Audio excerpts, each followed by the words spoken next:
capítulo 4, do 1 ao 2. Gênesis, capítulo 4, do 1 ao 2.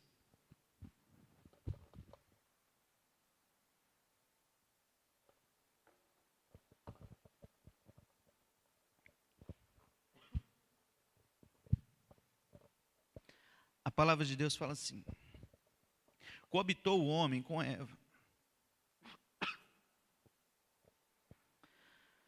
Coabitou o homem com Eva, sua mulher. Esta concebeu e deu à luz a Caim. Então disse: adquiri um varão, com o auxílio do Senhor. Depois deu à luz a Abel, seu irmão. Abel foi pastor de ovelhas e Caim lavrador. Desculpa, porque a água desceu do jeito errado. E é interessante que Eva foi a primeira mulher, que Eva, ela não foi concebida, mas Eva foi criada. Então, eu acho que de todas as mães que já existiram na terra, talvez Eva foi a mãe que teve mais dificuldade com relação à maternidade. Porque para Eva tudo era novo. De repente, ela e Adão se envolveram e Eva se engravidou. Se engravidou em uma terra estranha, já fora do jardim do Éden, já num lugar onde o homem tinha que trabalhar e lavrar para que a terra desse frutos, já onde não era aquele lugar de sustento, de conforto que Deus tinha planejado para o homem e para a mulher. Mas Eva se encontra nessa vida, nessa nova vida e nessa nova adaptação que ela tinha para ela. E de repente, Eva começa a sentir algumas coisas, um enjoo, ela come, Adão faz aquele leitão, a pururuca lá na churrasqueira, lá, delícia, mas Eva come, mas não cai bem e começa a passar mal. Aí fala, mas porque foi o leitão, estava muito pesado, né? Então aí faz uma saladinha, e Eva come, mas continua passando mal com a saladinha também, e ela começa a não entender. E começa a sentir que algumas coisas começam a acontecer no seu corpo, que a sua barriga começa a crescer, que os seus seios começam a crescer, que ela começa a chorar à toa. Adão fala com ela: Eva, você não lavou as vasilhas? E ela começa a chorar. Porque é um turbilhão de emoções que Eva tem sentido, mas ela não sabe o que está acontecendo. Não tinha existido, isso a Bíblia não conta, tá, meus irmãos? Isso aqui é um parênteses, isso é um parênteses do Marcelo, uma viagem naquilo que eu imaginei que deve acontecer, tá? Isso é só para que vocês imaginem isso comigo. De repente, os seios de Eva começam a crescer, a barriga começa a aumentar. De repente, ela não entende, mas alguma coisa começa a chutar ela por dentro. E ela fala: opa, o que está acontecendo? O que está acontecendo? Mas depois de 9 meses, nasce uma criança. E Eva talvez não entendia como funcionava tudo, mas ela está com um bebê nas suas mãos. Eva não tinha a sogra para ajudar, nem a mãe para ensinar. Eva estava sozinha, ela e Adão, com aquela criancinha para cuidar, para dar remedinho, para cuidar. Eu imagino como foi esse desafio. Eu imagino como que Eva teve que ser corajosa para enfrentar essa situação que foi, de repente, aconteceu com ela. Então Eva teve que ser muito forte para viver isso. E é interessante que o nome Eva no hebraico significa vida, ou dar. Eva foi a primeira mulher e a primeira mãe. A ciência não fala muito disso, mas existe, e foi descoberto que existe um DNA mitocôndrico, que esse DNA, ele está em todos nós, e ele determina que todo ser humano foi derivado de um homem e de uma mulher. de apenas 2 seres. Então a história da evolução, ela já caiu por terra na ciência.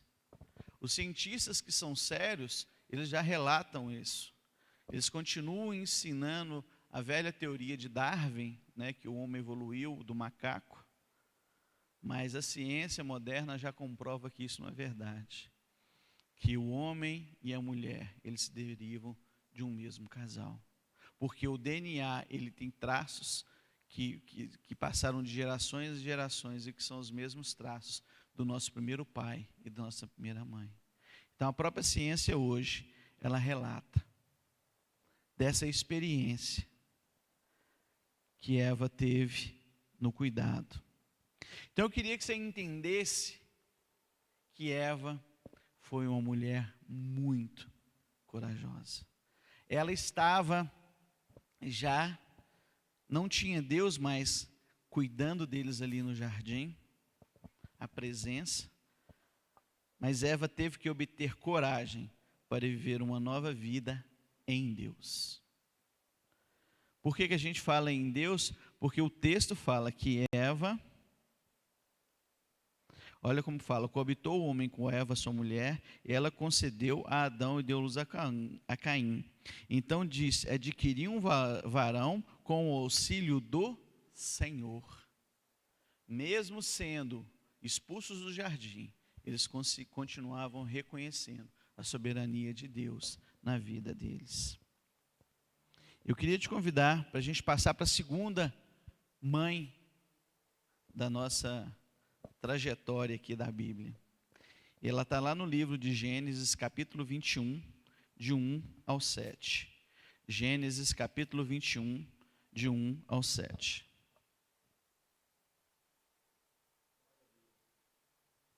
Aleluia.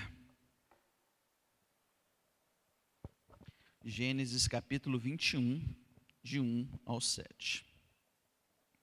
A palavra do Senhor fala assim: visitou o Senhor a Sara, como lhe dissera, e o Senhor cumpriu o que lhe havia prometido.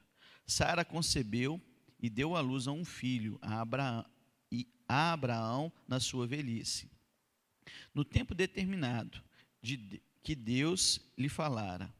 Ao filho que lhe nasceu, que Sara lhe dera à luz, pôs Abraão o nome de Isaque. Abraão circuncidou seu filho Isaque quando este era de 8 dias, segundo o que Deus havia ordenado. Tinha Abraão 100 anos quando lhe nasceu Isaque, seu filho. E disse Sara: Deus me deu motivo de riso, e todo aquele que ouvir isso vai rir-se juntamente comigo. E acrescentou que teria dito a Abraão que Sara amamentaria um filho, pois na sua velhice dei um filho. Olha que interessante, né? O nome Sara, ele significa princesa. Sara quer dizer princesa. E Sara, ela era cerca de 10 anos mais jovem do que Abraão. As características que Sara tinha: ela era uma mulher muito bela, ela era uma esposa submissa ao seu marido, ela era estéril, ela não podia ter filhos. Sara permaneceu ao lado do seu marido nos bons e maus momentos, nas boas e más decisões do seu marido. Sara foi a única esposa na Bíblia que foi mencionada na galeria da fé. Isso está lá em Hebreus 11:11. Sara foi resiliente diante da promessa de Deus. Mas para que a gente entenda a história de Sara, é preciso que a gente entenda a história de Abraão, porque a vida dos dois ela está muito ligada. Então eu queria te convidar para abrir comigo a sua Bíblia, em Gênesis capítulo 12, de 1 ao 5. Gênesis capítulo 12, do 1 ao 5. Quem achou, dá uma glória a Deus. Aleluia. A palavra do Senhor fala assim: Ora, disse o Senhor a Abraão: sai da tua terra, da tua parentela, e da casa do teu pai, e vai para a terra que te mostrarei. De ti farei uma grande nação, e te abençoarei, e te engrandecerei o nome. Sê tu uma bênção.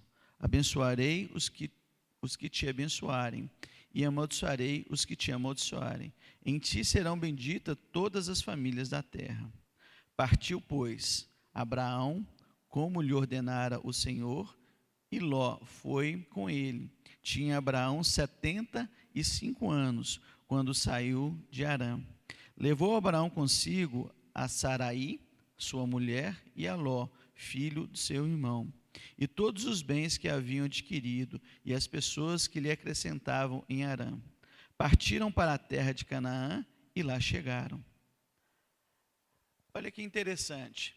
Deus vira para Abraão, quando ele tinha 75 anos, e dá ele uma missão. Fala assim: Abraão, tu me amas? Abraão, tu ouves a minha voz? Então sai da tua terra, sai da tua parentela, e vai para a terra, e vai para o lugar onde eu te mostrarei. Deus fala assim: ó, junta tudo e vai embora. Mas Abraão, interessante que Abraão, ele obedece o chamado de Deus. E olha, quantos de nós,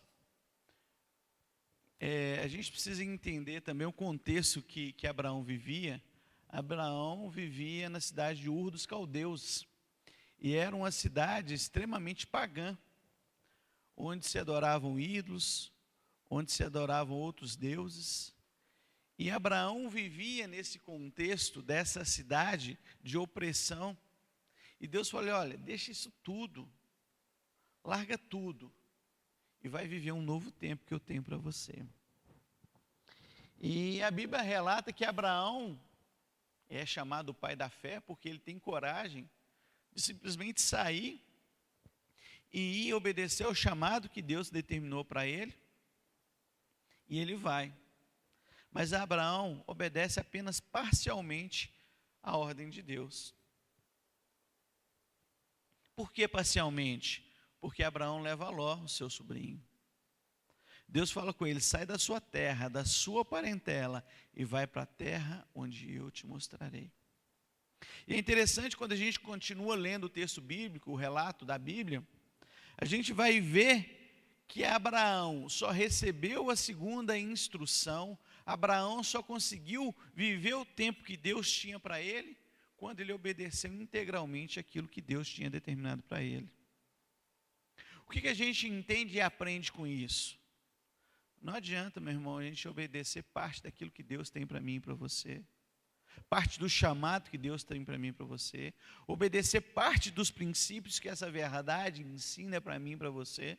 Não adianta a gente obedecer parcialmente e continuar só com aquela mentirinha, e continuar só com aqueles, Deus, eu abro mão do roubo, eu abro mão disso, eu abro mão daquilo, mas esse pecadinho aqui, sabe, é tão bonitinho, é um pecadinho de estimação que eu tenho, tão gostosinho, então assim, esse eu não vou abrir mão dele. Quantos de nós temos vivido isso, obedecido ao Evangelho parcialmente? E vemos a igreja todos os domingos, até nos portamos como crentes, mas no nosso quarto sozinho. Mas quando a gente está sozinho, quem nós somos? Tem um livro que eu queria até indicar a vocês, quando vocês puderem ler. Ele fala assim: quem você é quando você está sozinho?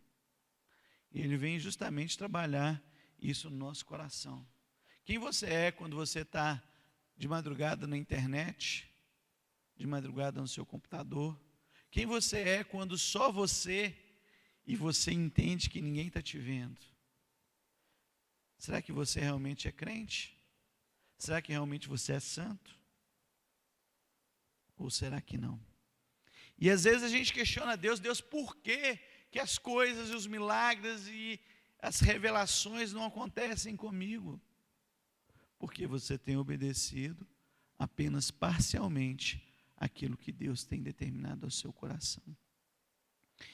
E logo depois que Abraão se afasta de Ló, Deus ele vem e dá a segunda determinação para que Ló fosse agindo, né?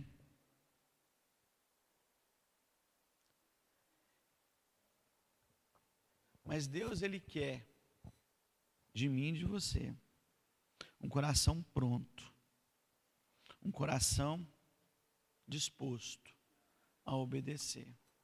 O problema que, como a Tuane falou no louvor e falou muito bem, às vezes tudo começa muito bem na nossa vida, e às vezes a gente começa tudo muito bem, com uma transformação muito grande na nossa vida, e a gente consegue subir muito alto, mas o difícil é se manter lá em cima, é se manter todo o tempo na presença de Deus.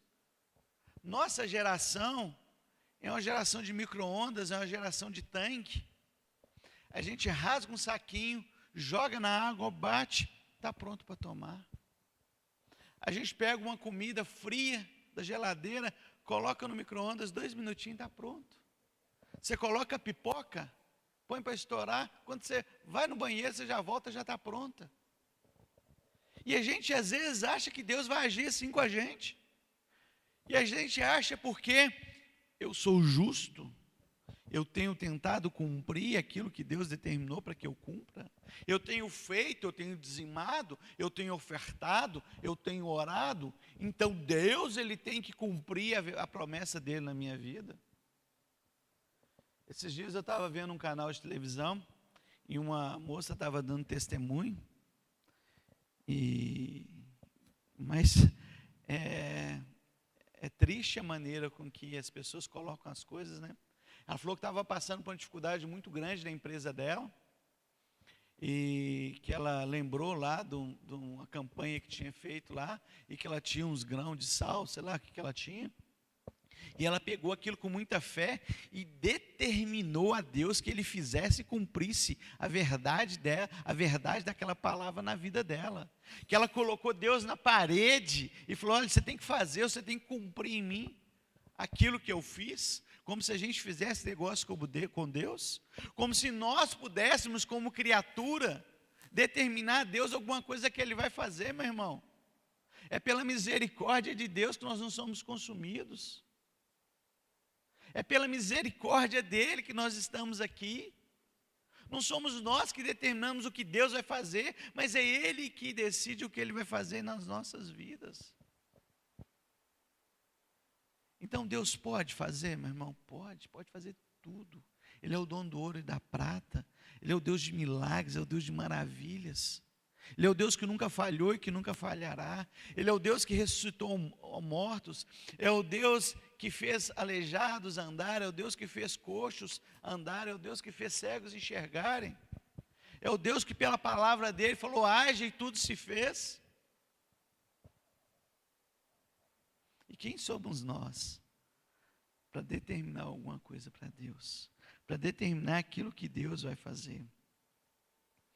E a gente vai vendo a história, e quando a gente começou no relato, fala que Abraão tinha 75 anos, quando ele sai de Ur dos Caldeus, mas que Isaac, a promessa, porque o texto bíblico fala que Deus faria de Abraão uma grande nação, mas como se a esposa de Abraão era estéril, se Sara não podia gerar filhos, mas Deus prometeu que ia fazer de Abraão uma grande nação. Mas não foi. Bateu, saiu, foi, e a nação começou a acontecer. A promessa demorou 25 anos para se cumprir. O que você tem buscado diante de Deus com sinceridade no seu coração, meu irmão? Você tem sido sincero diante de Deus com aquilo que você tem clamado e buscado para Ele? Você tem cumprido as determinações que Deus tem dado a você como cristão? Você de fato tem feito tudo que Deus e que essa verdade desse evangelho tem te ensinado? Se tem, e se é promessa de Deus, ela vai se cumprir. Se a promessa é de Deus, ela vai se cumprir, meu irmão. Não duvide disso. Pode não ser hoje, pode não ser amanhã, mas ela vai se cumprir. Porque Deus não é homem para mentir, nem sombra de homens para enganar ninguém. Deus, ele é fiel e justo para cumprir. Deus, ele tem compromisso com a palavra dele. E se for de fato ele que te falou, ele vai cumprir. Às vezes nós somos enganados pelos nossos desejos, pelas nossas vontades. Às vezes nós achamos que é Deus que está direcionando, porque talvez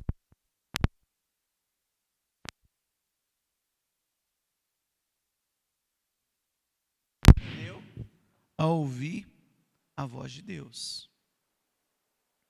Talvez a gente ainda não conseguiu discernir se de fato é a vontade de Deus ou não, ou se é a vontade do nosso coração. E muitas das vezes a gente vai e dá soco em ponta de faca, porque de fato a gente não tem ouvido e sido direcionado pela vontade de Deus. Sara, meu irmão, não foi uma mulher perfeita, como você não é perfeita, mas foi uma mulher forte, mãe que não desistiu do seu sonho, lutou pela família, foi submissa ao seu marido e ao seu casamento. Sara não desistiu da promessa de Deus. E a Bíblia cita em Sara, no livro como os heróis da fé. Sara, uma mulher resiliente, espera as promessas de Deus. Uma mulher resiliente, uma mãe resiliente, é aquela que tudo pode estar sendo contrário, é aquela que tudo pode estar parecendo dando errado, mas ela não desiste, ela luta com todas as suas forças, para que o propósito seja cumprido na sua vida. Eva, uma mulher corajosa. Sara, uma mulher resiliente. Vamos abrir comigo a sua Bíblia no livro de Lucas, capítulo 1, do 5 ao 7. Lucas, capítulo 1, do 5 ao 7.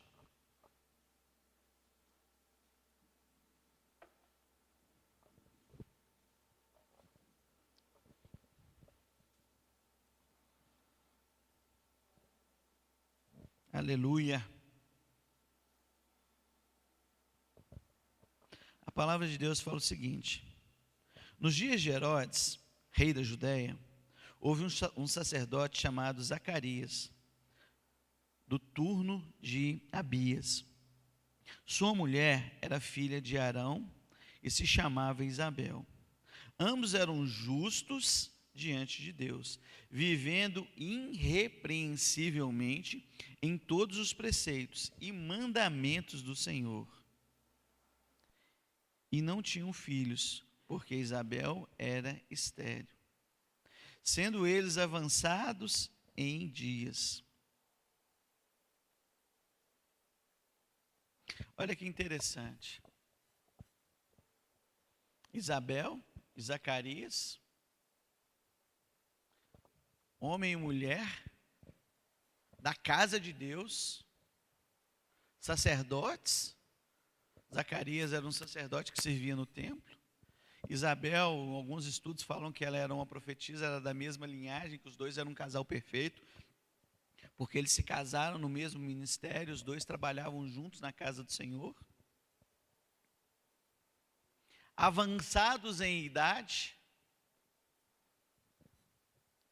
não podia ter filhos. Mas olha, que lindo que a Bíblia fala.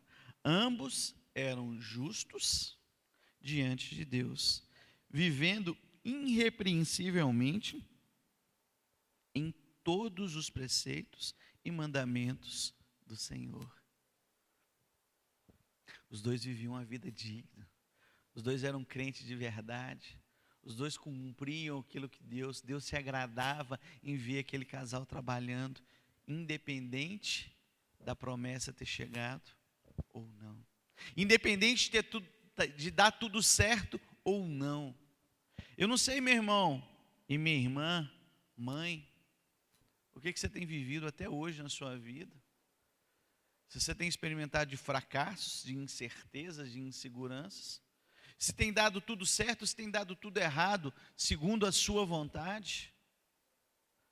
Mas eu quero te dizer que Deus é o mesmo ontem, é o mesmo hoje e será o mesmo eternamente. Se você é fiel a Deus, e se Deus tem promessas para a sua vida, elas vão se cumprir. O nome de Isabel significa, meu Deus prometeu. Olha que interessante. Às vezes o nome fala muito daquilo que a gente é. E o nome de Isabel, na tradução grega, significa, meu Deus prometeu. Deus prometeu para Isabel. E a gente precisa entender, meu irmão, para uma mulher na Bíblia, uma mulher do Velho Testamento, uma mulher da lei, era um peso muito grande para ela não poder ter filhos. Ela era marginalizada à sociedade. A mulher que não dava filhos e que não dava filhos homens, ela era marginalizada diante da sociedade. Ela era, de uma certa forma, discriminada diante da sociedade. As pessoas olhavam para elas porque uma forma de prosperidade, não financeira, mas prosperidade familiar, era quando a casa tinha muitos filhos. É quando a casa era cheia. É quando a casa era repleta de filhos, enchendo. Hoje a gente vive numa sociedade que tem desfeito isso, né? Que hoje no máximo são 2 filhos, casais querendo ter um filho só, já casais não querendo ter filhos mais nenhum.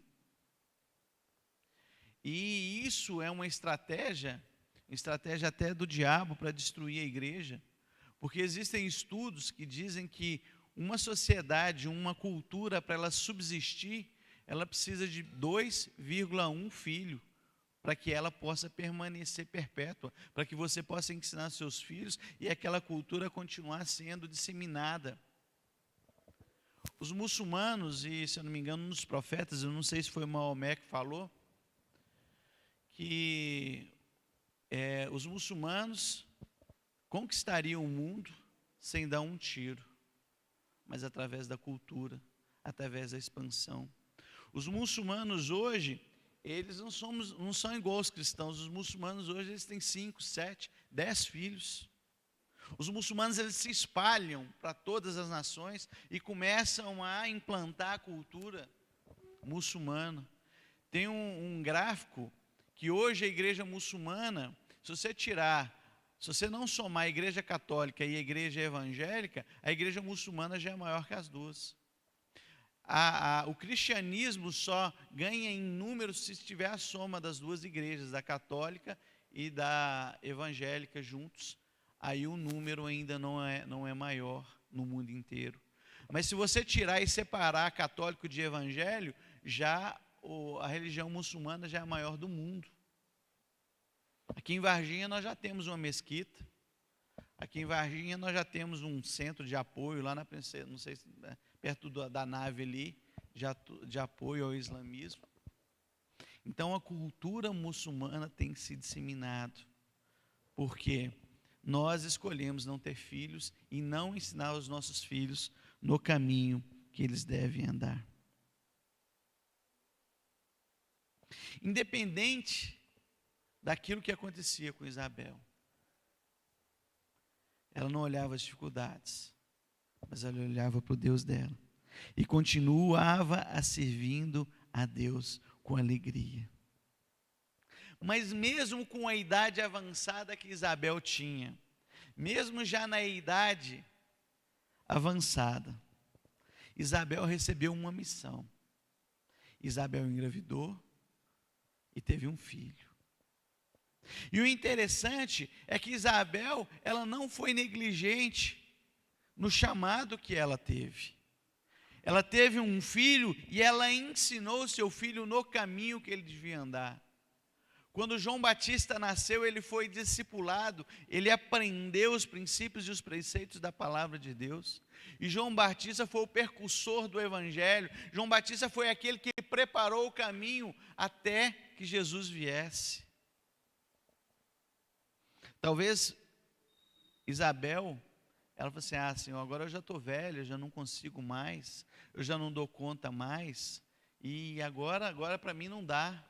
Mas não, Isabel, ela se esforçou para cumprir o seu papel.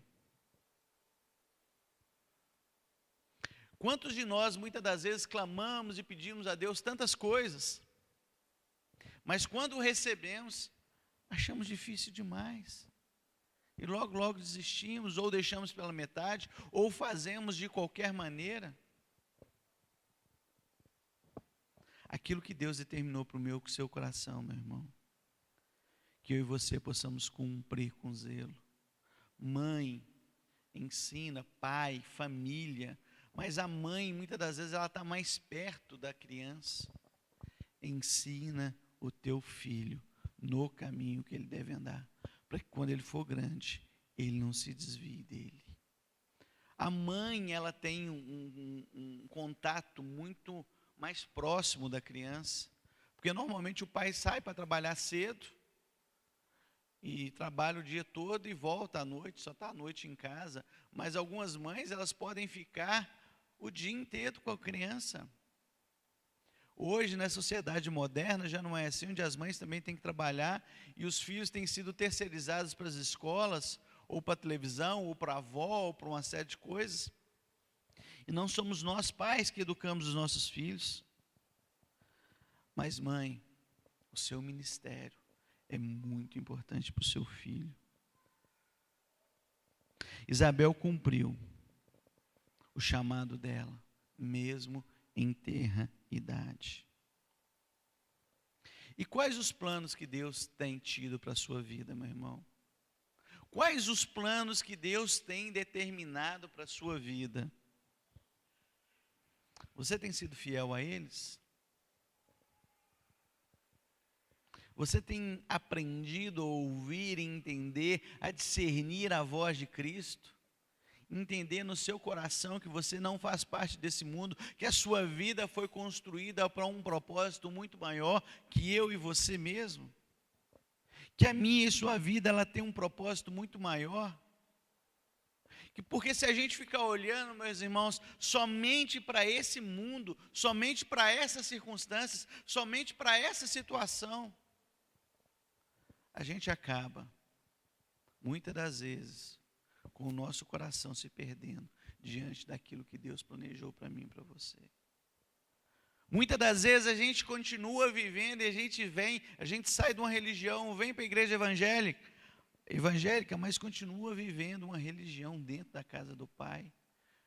Hoje, a gente encontra muitas pessoas que estão na casa do Pai, mas se encontram perdidas na casa do Pai, que não sabem qual que é o propósito que elas têm dentro da casa do Pai. Algumas pessoas que leem essa palavra, mas ainda acham que ela é uma história da carochinha, que ela vai se cumprir parcialmente na sua vida, que você deve obedecer ela parcialmente na sua vida, que ela é um princípio para o povo judeu. Não, meu irmão, é um princípio para você que foi alcançado por Cristo Jesus. Mas principalmente, você mãe, mulher, tem sido obediente a Deus? Você tem obedecido e feito o que Deus tem determinado ao seu coração? Isabel, uma mulher obediente, que escolheu viver a vontade, os preceitos, os caminhos do Senhor. Eva, uma mulher corajosa. Sara, uma mulher resiliente. Isabel, uma mulher obediente. Eu queria que você abrisse comigo a sua Bíblia no livro de Lucas, capítulo 1, do 26 ao 38. Lucas, capítulo 1, do 26 ao 38.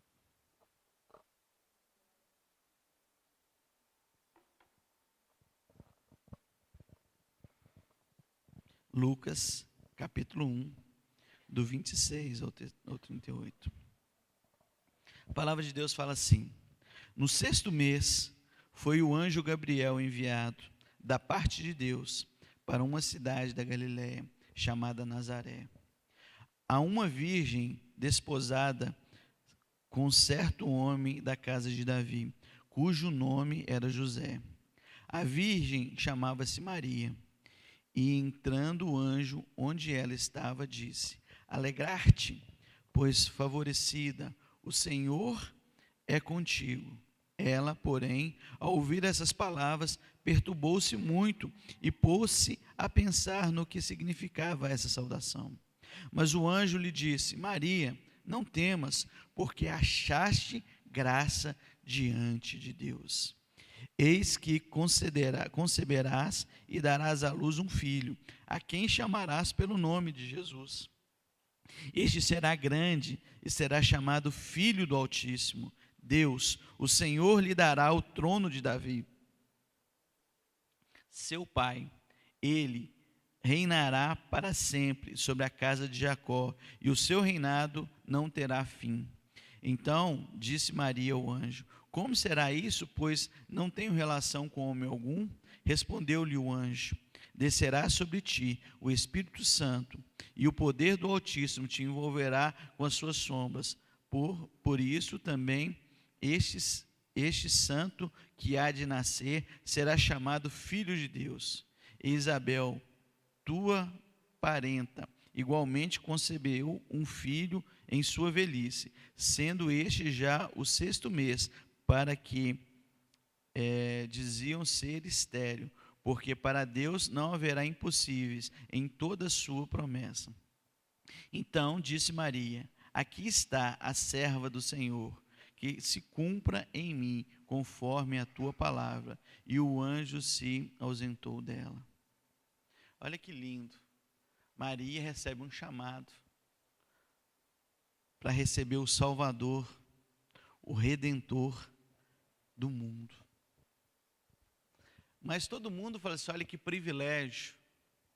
Sim, um privilégio. Mas o que será que passou na cabeça de Maria?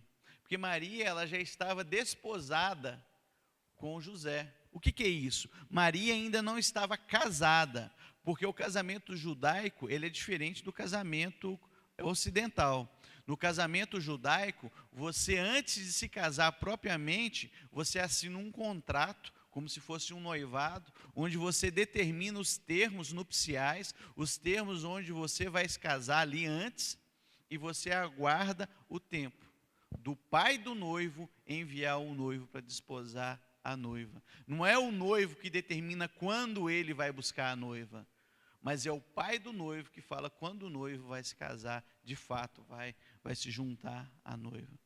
Parece alguma coisa que Jesus falou com a gente? Que ele vai vir buscar a noiva dele? Porque tudo já se cumpriu, meu irmão. Só falta o noivo vir buscar a sua noiva. Todo o contrato já foi assinado. O contrato nupcial, onde determinou aquilo que eu e você, como noiva, devemos cumprir, já foi escrito e assinado com o sangue de Cristo na cruz do Calvário. O contrato está aqui. Eu e você, como noivas, temos a obrigação de manter esse contrato ilibado dentro do nosso coração e cumpri-lo fielmente, para que quando o noivo voltar, ele venha nos esposar. Se o noivo descumprir, se a noiva descumprir algum termo do contrato, ela poderia cancelar o contrato de núpcias. É muito interessante como Deus ele preparou todas as coisas para sua noiva. O nome Maria significa Senhora Soberana. Nenhuma outra mãe na história, desde Gênesis, Apocalipse, desde a criação do século, teve um privilégio tão grande como Maria, de receber, de dar a luz ao Salvador da nossa nação, do planeta, da humanidade. Ela teve o privilégio de gerar o Deus, o Verbo vivo que se fez carne e habitou entre nós. Ela teve o privilégio de gerar e de ter nas mãos o autor e consumador da vida. Ela teve o privilégio de ter nas mãos o amor se feito carne. Ela teve o privilégio de conviver com o nosso Senhor e o nosso Salvador. Mas Maria, como mãe, teve que limpar o bumbum de Jesus, teve que dar para ele remedinho de febre, teve que cuidar dos primeiros passos dele, teve que ajudá-lo nas dificuldades, teve que amamentá-lo, teve que dar papinha, teve que ser mãe de Jesus. Jesus homem, Jesus se fez homem e teve todas as necessidades que eu e você tivemos, como homem temos.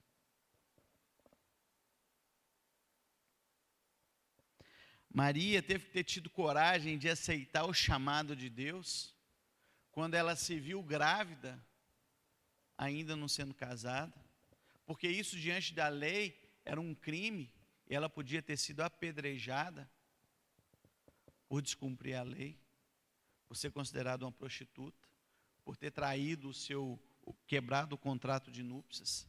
Então ela teve que ter coragem para aceitar o casamento. Maria amou Jesus como filho, mas o seguiu como discípula.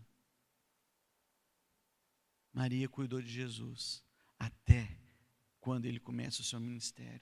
Mas quando ele começa o seu ministério e começa a pregar do evangelho, ela deixa de ser mãe e se torna discípula, porque ele já não era, ele já se fazia ali como o Messias, como o Salvador. Maria, ao seguir Jesus, ela foi com ele até a cruz. Maria, quando olhou para Jesus, ela olhava para aquele menininho que ela cuidou, que ela teve nos seus braços, que ela amamentou, que ela ajudou a curar as feridinhas do joelho quando ele caiu. E Maria estava aos pés da cruz, olhando o seu Salvador e o seu Redentor. Maria teve o privilégio de ver a ressurreição de Cristo.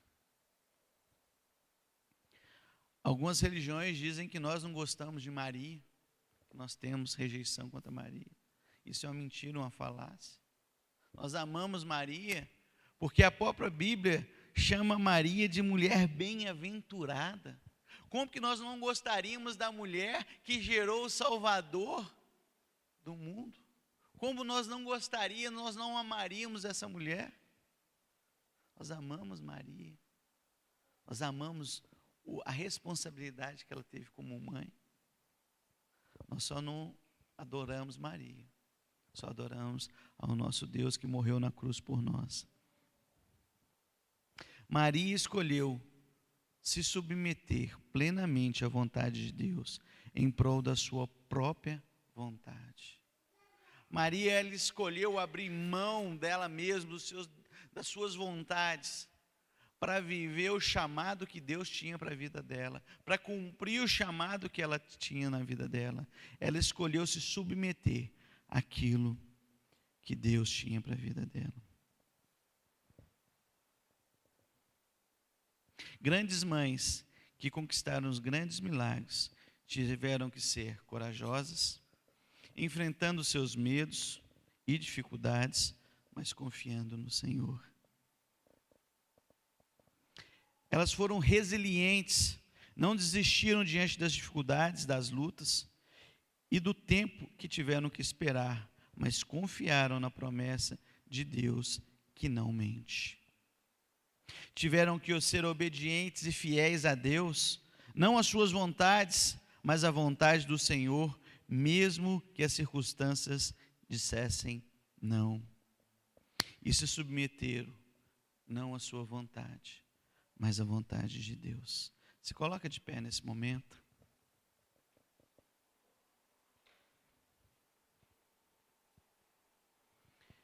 Eu queria, mãe, que você soubesse que Deus tem promessas para a sua vida. Que Deus ele é fiel e justo para cumprir cada uma delas na sua vida. Que Deus ele é poderoso para fazer infinitamente mais de tudo aquilo que você pensa e de tudo aquilo que você imagina. Que Deus ele é fiel para abrir as madres. Que Deus ele é fiel para fazer um milagre, porque eu creio que ele é o mesmo ontem, hoje e será o mesmo eternamente. Mas você precisa ser corajosa, não desistir, obedecer e ser fiel à palavra de Deus e se submeter à palavra de Deus. Se você viver esses princípios com toda a intensidade, com todo o desejo do seu coração, eu tenho certeza que Deus pode cumprir aquilo que Ele prometeu e determinou no seu coração. Se você hoje ouve essa mensagem, você que está aqui, mãe, ouve, ou você que está em casa, mamãe, ouve essa mensagem, saiba que Deus te fez assim, com o privilégio de gerar vida, de carregar uma criança 9 meses dentro de você, de alimentá-la com a sua própria vida. Que você foi escolhida para fazer parte do princípio e do projeto mais bonito que Deus tem para a sua vida, que é gerar outra vida. Que você, apesar das dificuldades, apesar do corpo mudar, apesar dos hormônios mudarem, tem um privilégio que Deus te deu. E eu nessa manhã, eu queria mandar um abraço muito especial para todas as mães de Varginha, para todas as mães da Igreja Batista da Lagoinha em Varginha, para todas as mães que estão por algum motivo vendo essa mensagem, para minha mamãe que está lá em BH, para a mamãe da pastora Lila, para a mamãe do pastor Arley, para a mamãe da minha esposa. Eu queria me fazer como filhos diante dessa mensagem de todos vocês e pedir a vocês perdão por tantas das vezes que não compreendemos esse amor que vocês trouxeram a nós. Eu queria que você estivesse ouvindo esse pedido de perdão como se fosse seu próprio filho, que muitas das vezes errou e que muitas das vezes o coração falou palavras tão duras a você, te deixou tão triste, magoado. Mas eu queria, como igreja e como filho, pedir perdão e reconhecer esse amor, esse cuidado, esse carinho despendido, esse amor que foi derramado pelo próprio Deus no seu coração. Eu queria te pedir perdão. Queria te convidar para fechar os seus olhos nessa hora. E eu queria te convidar também, filho que está aqui hoje, ou filho que está na sua casa, que por algum motivo, durante a sua caminhada, falou que você não precisava mais da sua mãe, porque sua mãe te abandonou, porque sua mãe te deixou. E a palavra diz que se a mãe que ainda amamenta um filho se esquecer dele, que o Senhor nunca vai se esquecer de você. Então, filho, eu queria te dizer nessa manhã, que eu não sei aquilo que você passou na sua vida até hoje, eu não sei que tipo de mãe que você teve até hoje na sua vida. Talvez a sua mãe te tratou mal, talvez a sua mãe fez tantas coisas que feriu o seu coração. Mas eu queria te dizer nessa manhã que a promessa de Deus para uma vida longa dos filhos é honrar pai e mãe. Que se a mãe muitas das vezes fez talvez alguma coisa que te feriu, que te machucou, talvez porque ela ainda não teve a oportunidade de conhecer esse Jesus que você conhece hoje. Hoje nós não temos desculpa para ficar vivendo as nossas mazelas, nós não temos desculpa para ficar vivendo e remoendo as situações que nós passamos na nossa vida, porque o autor e consumador da nossa vida habita em nós, o perdão verdadeiro habita em nós, a presença, a raiz de Davi, ela habita em nós e está em nós. Então, apesar daquilo que você viveu e aquilo que você tem vivido, eu não sei se sua mãe alegrou o seu coração, meu irmão.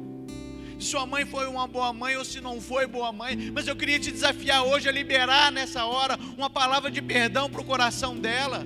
Se você não conversa com a sua mãe, se teve alguma coisa que afligiu e tem angustiado o seu coração, que você hoje ligasse para sua mãe e pedisse perdão.